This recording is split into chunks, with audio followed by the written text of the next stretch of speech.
Hi everyone and welcome to today's lecture.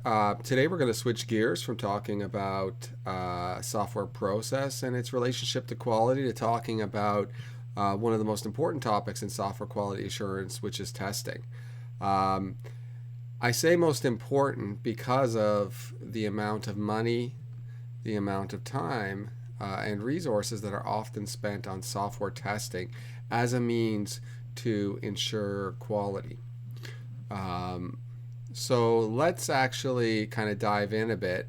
Um, and what I want to do is talk to you first, before we get into specific testing techniques, I want to talk to you about what I mean by systematic testing and an introduction to testing, what testing is, what testing isn't, how testing relates to other things like debugging, how testing relates to things like verification and validation, which are terms you may have heard of. So we'll go into these things and we'll get an introduction and an overview. In future lectures, we'll be actually talking about specific techniques for testing, including white box techniques, black box techniques. We'll also talk about regression testing, and we'll be doing a whole bunch of other stuff. And we will cover different levels of testing, including unit testing, integration testing, system testing, and so on. And I see a comment here about what is unit testing. And unit testing is a type of testing that you do at what's called a unit level. It's typically done by a software developer who writes the code. And the unit we're talking about in this case is either often, depending on the language you're dealing with, it could be in an object-oriented language, it could be a method or a class, or it could also be like a function. So it's just a unit of code. And we'll talk about that type of testing as well.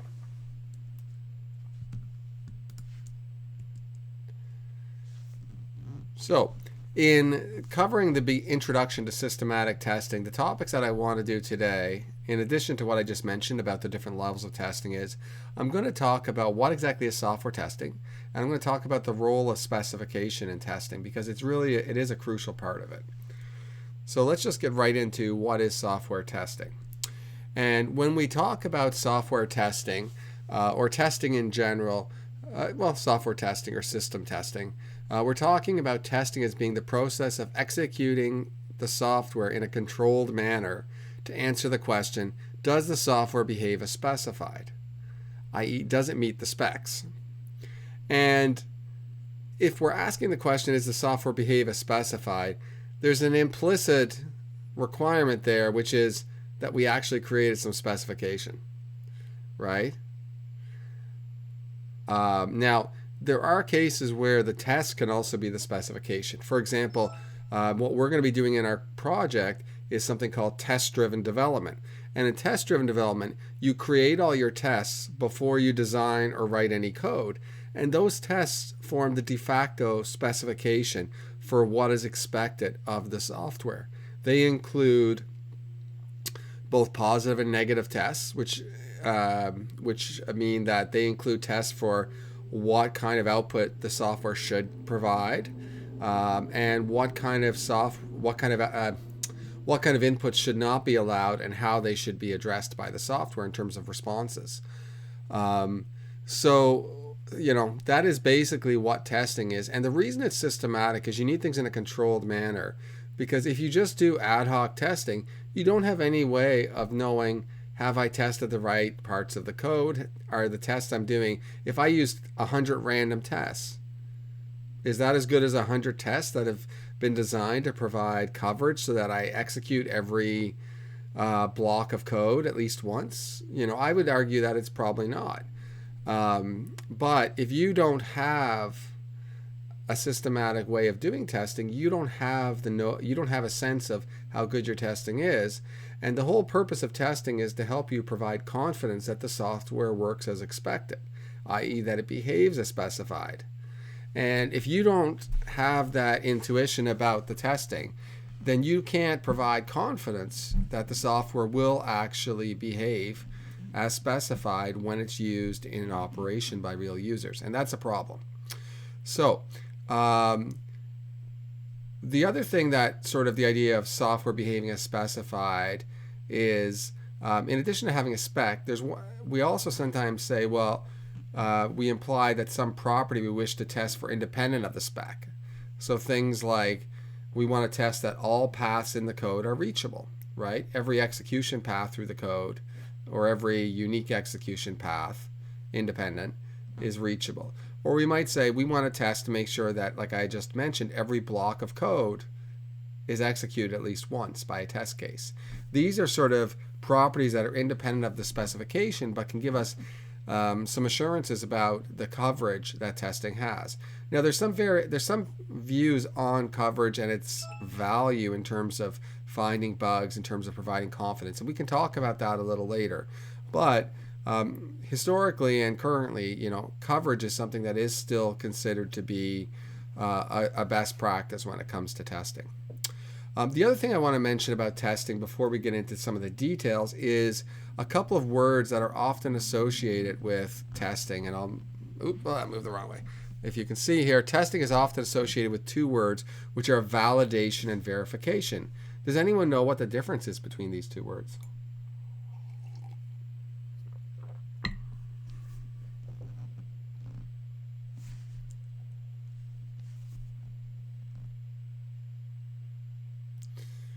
In other words, what does it mean to verify something versus validate it?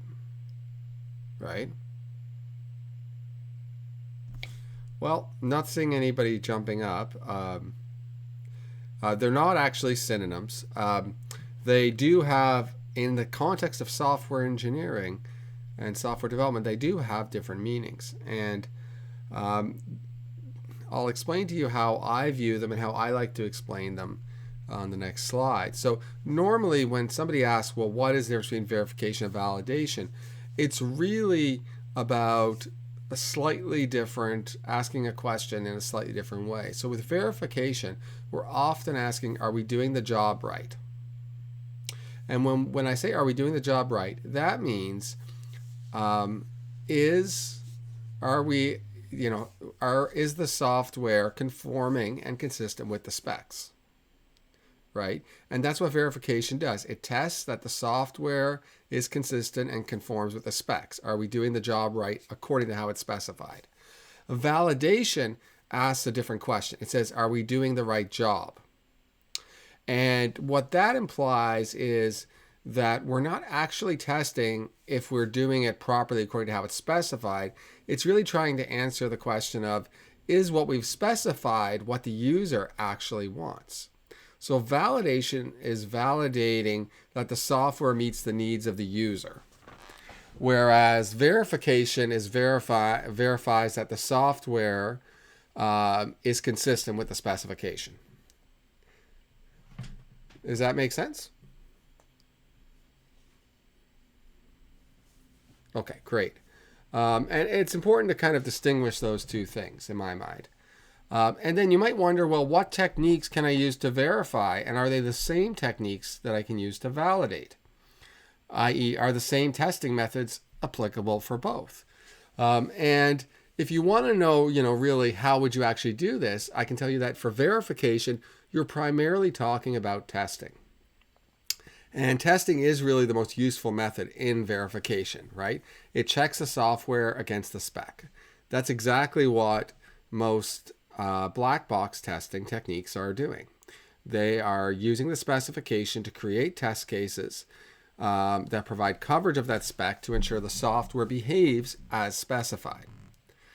There are other things you can do to verify in addition to testing, and make sure you understand I'm saying in addition to, not in place of, because testing, a lot of the times you want to increase quality. The way you can do it is actually by using multiple different methods of quality assurance. So in addition to testing, you can also do what's called inspection or code reviews. You can also use measurement as a way and metrics as a way to help with verification. On the other hand, validation is a little bit different. And testing, at least in the systematic way we're going to talk about in this course, isn't as useful.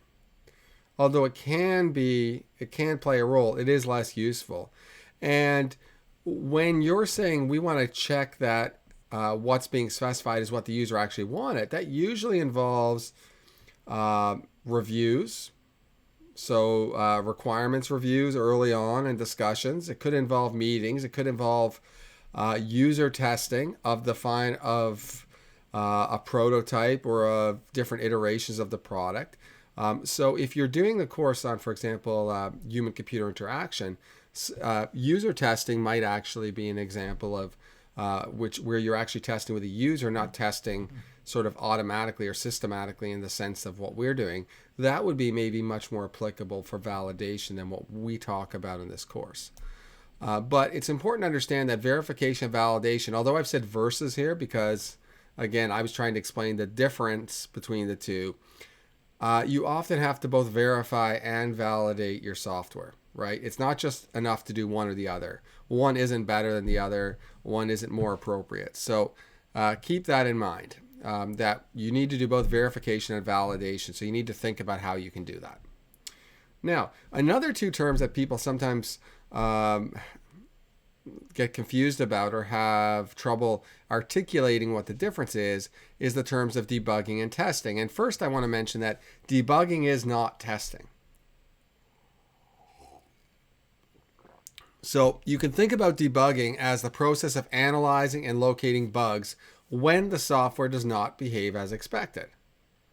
Whereas testing is the process of methodically searching for and exposing bugs, which is much more comprehensive. So it's not just about fixing those that show up. It's actually about exposing bugs in a systematic way. Whereas debugging is the process of basically, I have an output that's incorrect. What caused it? Okay, how do I fix it? Right? Whereas in testing, you're trying to make the software, you're trying to expose those incorrect outputs in advance. So therefore, if you want to think about this, debugging is a technique that actually supports testing, but it doesn't replace it. But here's the caveat, is that no amount of testing actually guaranteed to find all bugs. So just because you do testing really well doesn't mean you still need debugging. In other words, so there's still a need for both, and there's a little asterisk I put by that, no amount of testing, because there is a situation where there is an appropriate amount of testing that will guarantee no bugs, and that's exhaustive testing. That means that you test every possible input and every possible combination of inputs to the software system, and if you do that, then you can guarantee there are no bugs, because you basically try every possible way the software can be executed. However, in reality, that's often highly infeasible, because even if you think about something like, let's say, one integer input. Let's take a program that adds two numbers together. Well, if I add two numbers together, an int, I have two integers as input. If I want to exhaustively check that program works correctly, what would I have to do?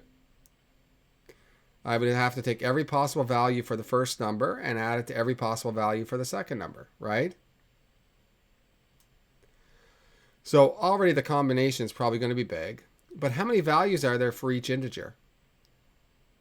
Well, this depends on whether or not you're dealing with 32-bit, 64-bit, or whatever. But let's say it's a 32-bit int. Well, if it's a 32-bit int, what's the range of values a 32-bit int can store? 2 to the what? 2 to the 32, right? Which is, I think, over 2 billion. Did someone say that? Scott said that, yeah. So you've got 2 billion values. And then you've got another possible 2 billion values. And you need to check all possible combinations of doing that. Well, guess what? That's a lot. And that's just for one small program. So, you were doing it. Yeah, so it's actually double if unsigned, right? So, yeah, it depends if it's signed or unsigned. But that doesn't matter, because the point is it's big. And that's not really feasible. Now, if you have inputs such as you take a value from 1 to 500 and add it to another value of 1 to 500, and you say that those are the only inputs that are allowed, then that's a program that you could exhaustively test, right? So in general, exhaustive testing isn't a practical solution. However, there are limited cases where you can do it. It isn't something that typically majority of software systems really strive towards because it just doesn't make sense. And when we go back and think about the agile methods and techniques we talked about, where we're doing a lot of releases, either continuous release, frequent release, we're doing a lot of testing. That means if we have an exhaustive testing, we're going to have really big sets of test cases or test suites, which means it's going to take longer to test, which means the rapid or the frequent releases that we want to do are going to be delayed. So it's not going to be consistent as well with doing agile unless it is on a small scale. Okay, so does that make sense about debugging versus testing?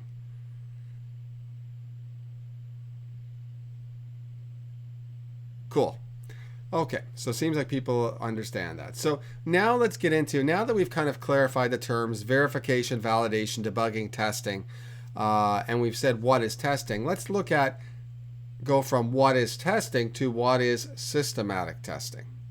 And systematic testing is really about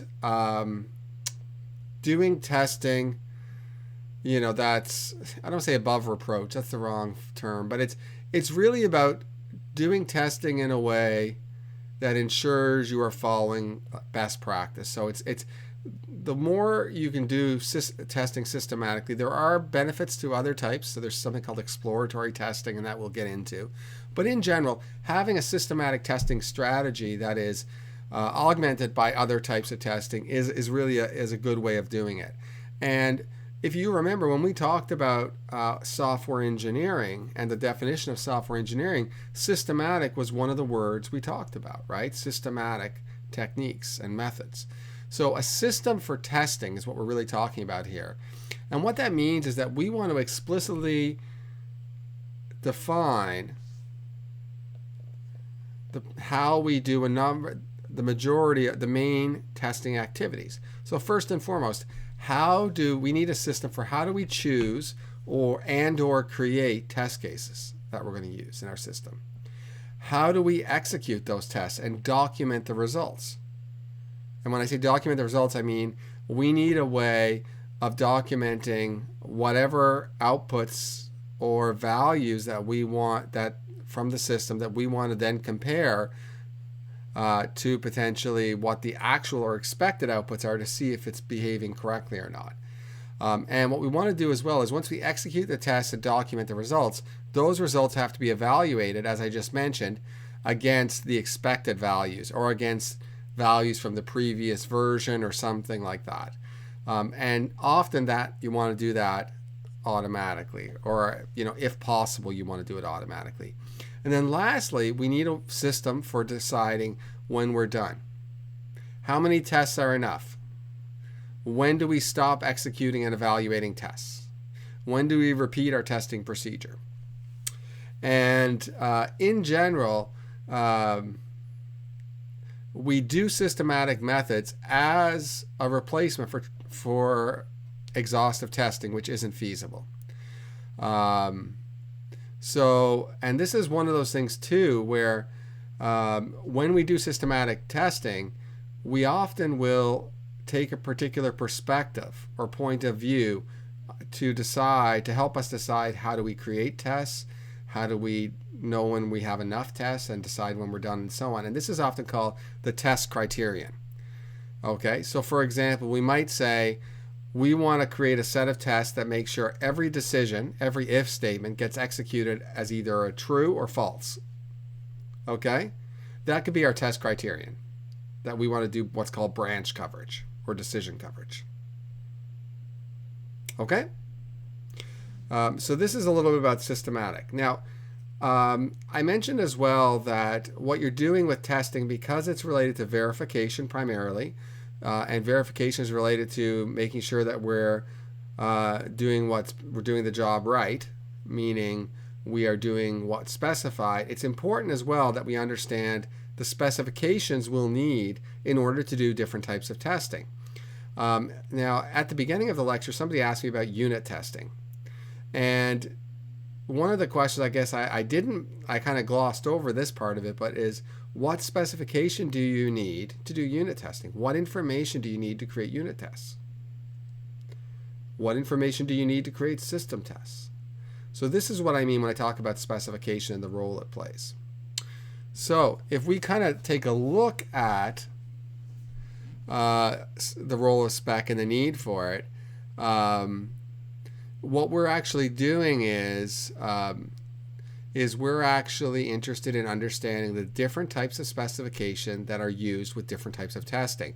And when we're talking about software, we could be testing at a whole system level, meaning the entire system, or we could be talking about testing just a single module or component, or even testing a single method, function, or class.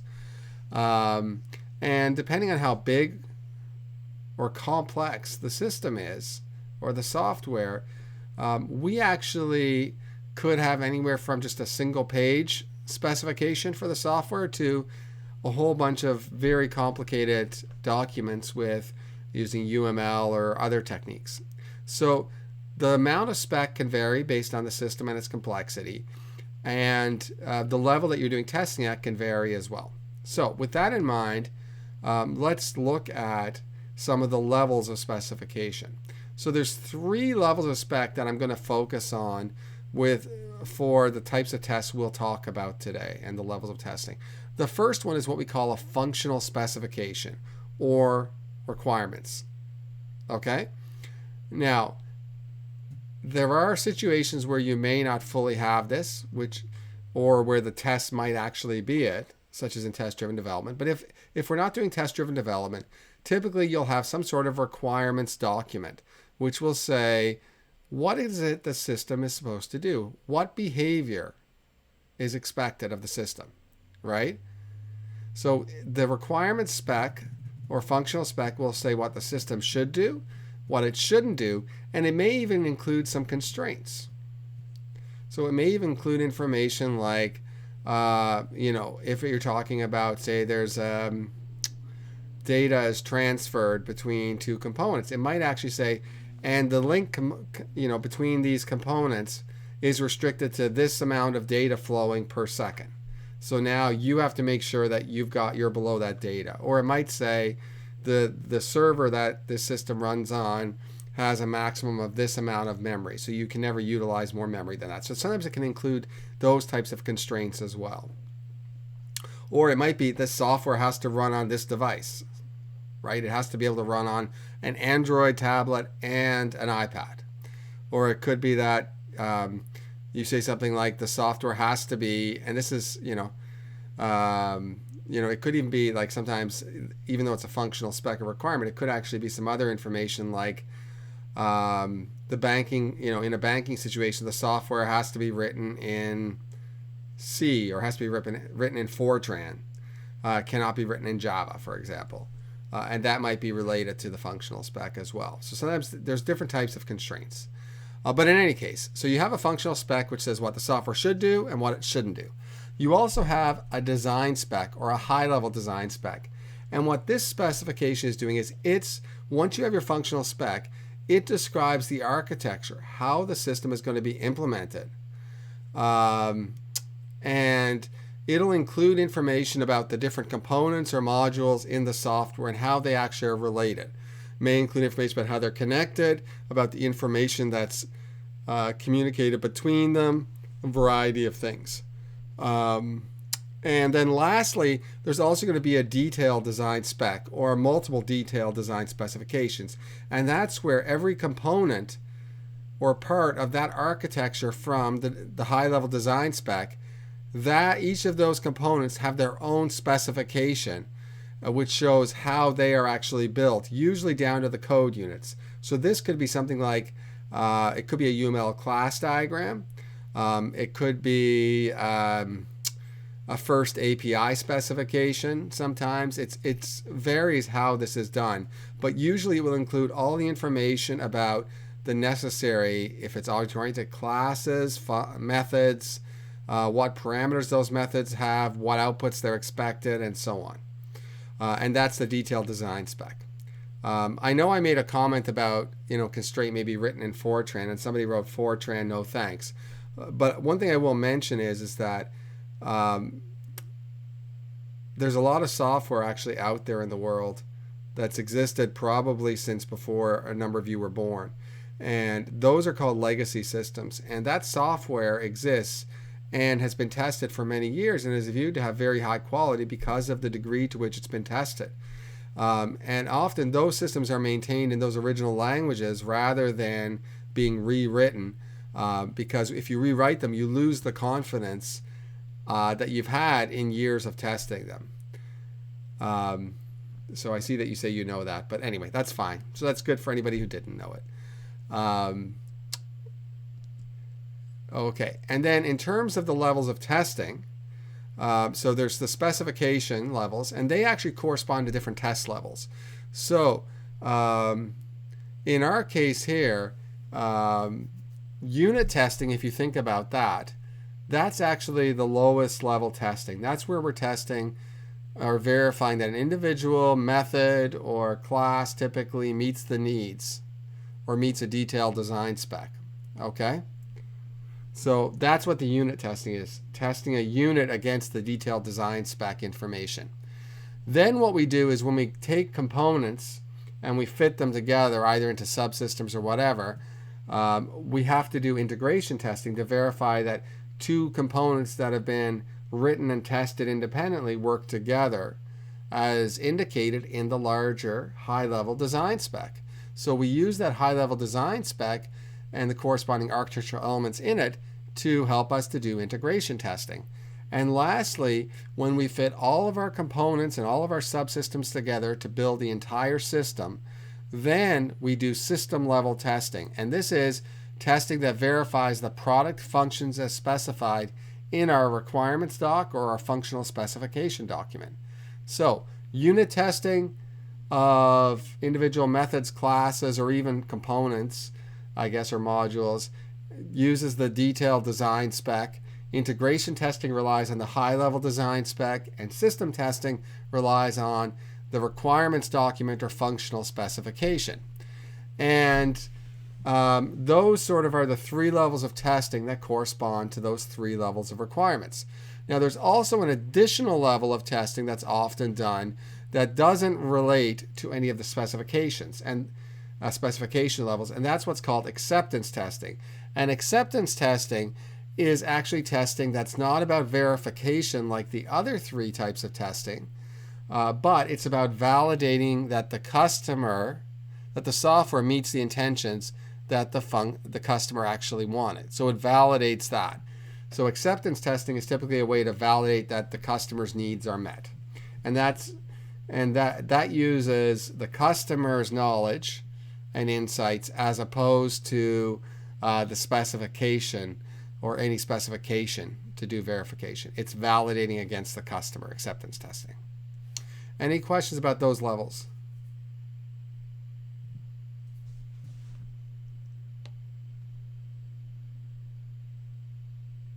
Is this new? Is this something you've seen before?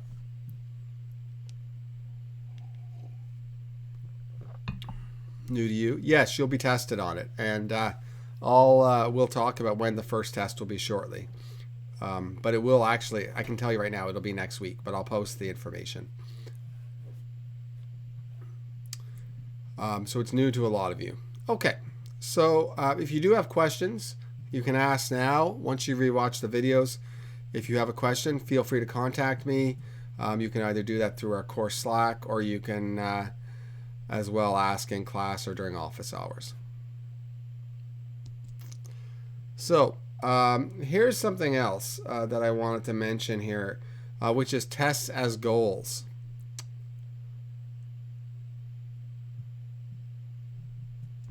I mentioned to you as well about test-driven development, right?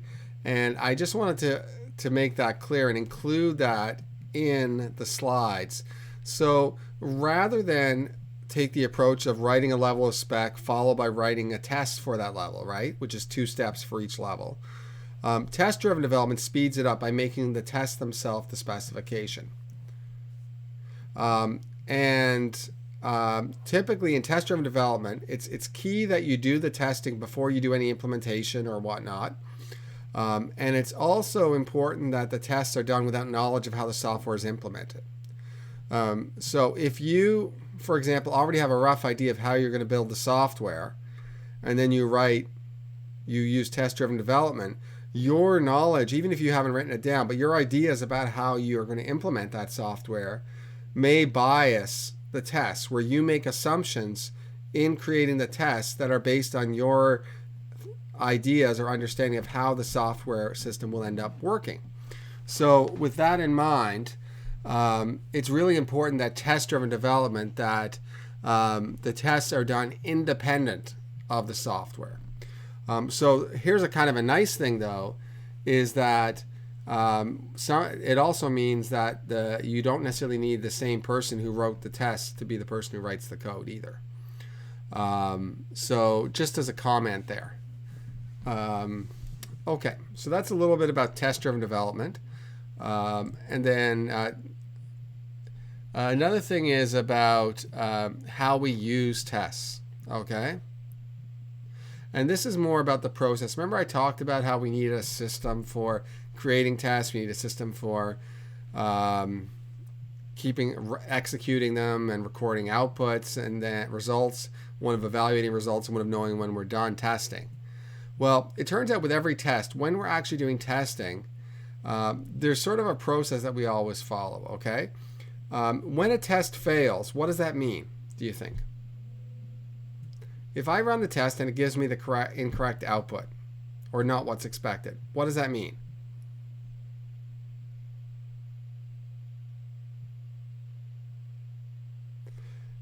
It means you have a bug or an error somewhere. It's a problem in your code, bugs. Often it can mean bugs, but it can also mean other things. So a test failing does not necessarily mean there's a problem wrong with your software. It could be there's also something wrong with your tests as well. For example, the expected output was wrong that you did. So your specification had an error in it. So at each level of testing, once the testing has been applied and the test results are evaluated, if you have a test that fails, meaning that the test output that was produced did not match the test output that was expected, then there are two possible reasons. The first one is that, in fact, the test was wrong. So you had something wrong either in what you were testing, you had maybe the wrong input or something, or the output that you provided was slightly misformatted or something like that, and it didn't match, right? So first thing is, if the test was wrong or if there was an issue with the test, you need to revise and fix the test, and then you would rerun the test to see if you got the right output. Now, the expected output. Now, if the test is fine, there's no issue, then the problem is most likely or is related to the software, meaning that the software has a bug in it that has to be fixed. If the software is wrong, then you do have to find and fix that bug, and then once you do that, you would then, just the same as in the first case where the test is revised, you test again. So in both cases, regardless if it's a problem with the tests or a problem with the software, you actually apply the tests again. And you keep doing this until there are no more problems. So there is actually a testing loop that you follow. So if you've got all your tests, you run all your tests. All the tests that fail, you have to check each of them to see what has to be fixed. You fix them. You rerun all the tests again.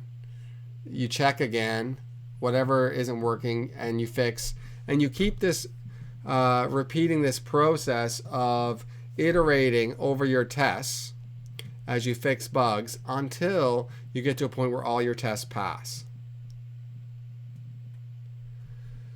And it's only when you hit that point where there are no problems that you proceed to the next level of testing. And just the same as it's only the point usually where now there are some caveats to this, I should say. So sometimes when you're at a system level, software does ship with known bugs, okay? So sometimes if the software system is really big, there may be a decision made to ship with some small bugs. And those are cases where it may be, in some cases, some small aspect hasn't been fully tested. It may be that the test is known, but the ability to fix what's wrong, why the test failed, involves a re-architecting of the system, and the test only happens in one small case, so will happen with 0.0001% of the users. So you may actually make the decision, you know what, re-architecting, this isn't something we can fix easily relative to the extent of the problem. So software does sometimes ship with bugs, or with known bugs, I should say. It always ships with bugs, is probably more accurate, but it sometimes ships with known bugs in it. But in general, the best practice that you should follow is trying to actually fix all of the bugs before you move to the next level of testing, before you do your next release. Okay? Okay. So here's another thing to keep in mind with tests.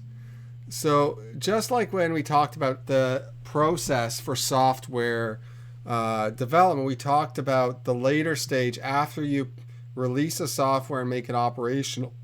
It has to be maintained. And maintenance of software is often the longest and can be even the most expensive part of the process in some cases. So, you think about a version of software or something, it could have taken a year and a half, 2 years to do a major release. And then that software will be operational and support it with patches for the next 15 years. Think about long-term support or long-term supported releases of Linux or of Windows, that kind of thing. So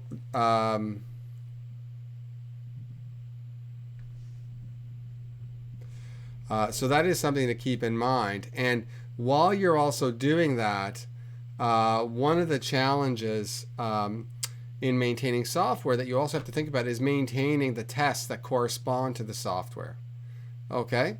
So testing isn't a process that ends when you release your software system. Testing is something that continues through maintenance. As you actually do enhancements, add new features, improve performance, fix bugs, you need to be testing that.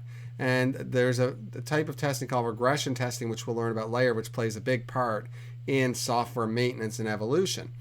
So it's important to remember that first, tests don't die.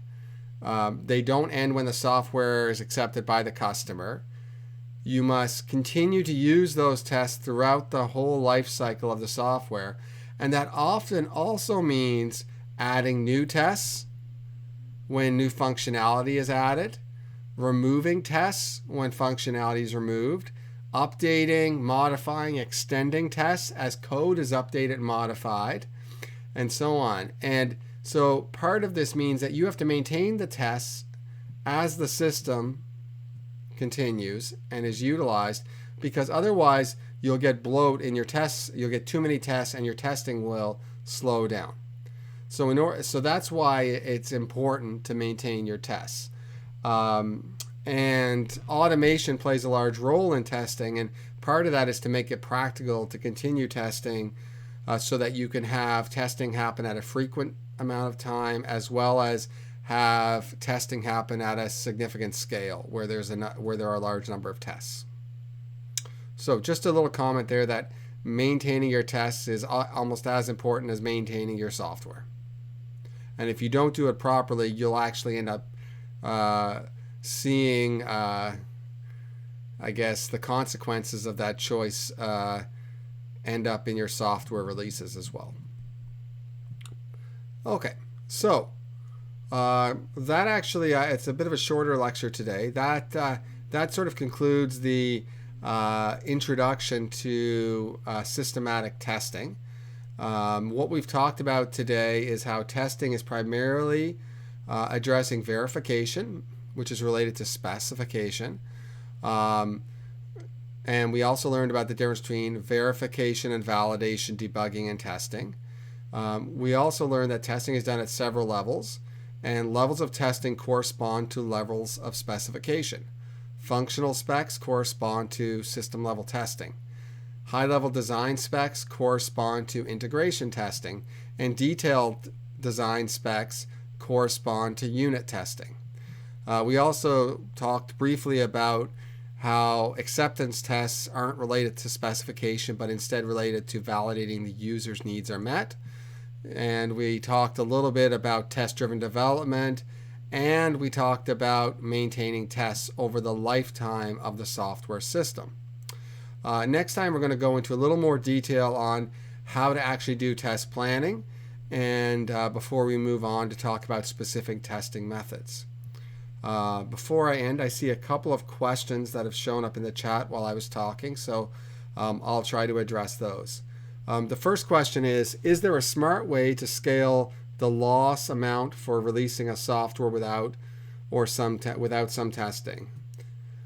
So I think what you're talking, so there's, when you release software, when you make a choice, so software, okay, first off, the reason you do testing, the reason you ensure quality is if your software is too buggy, it will affect your people actually using the software, it'll affect reputation, and a whole bunch of things. So you want to make sure that the software system is of a high enough quality.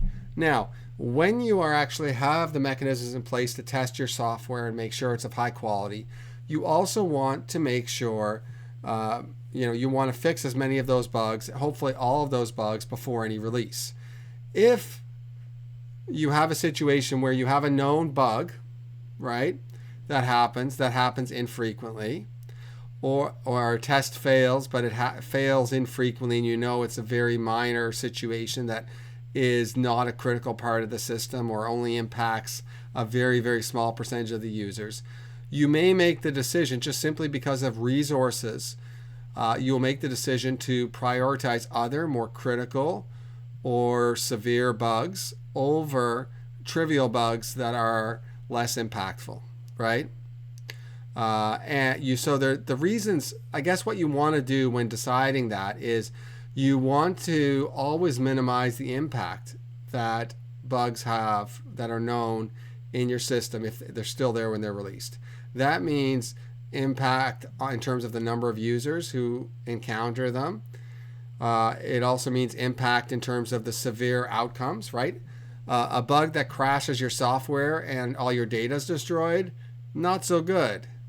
A bug that causes the screen to flash once and then everything is fine, okay, right? Or a bug where, for example, you have a whole bunch of shortcuts often in certain software, right? So you have ones Control X, Control C. If a shortcut doesn't work, that's a bug.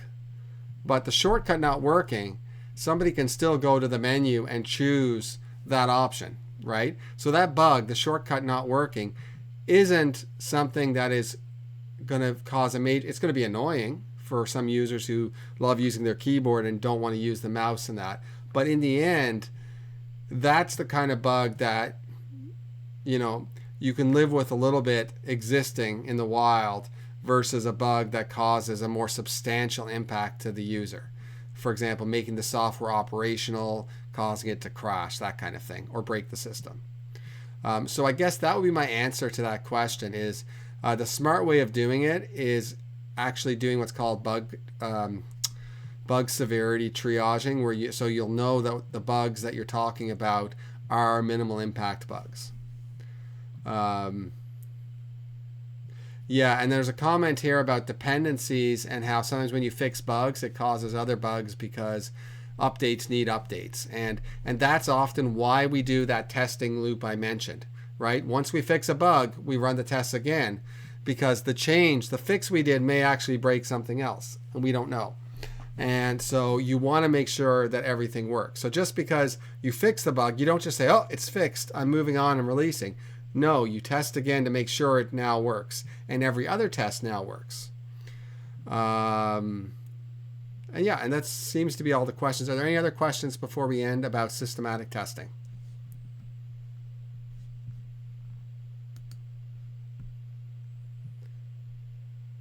If not, I'll end there, but just hang on for 1 second if you don't mind.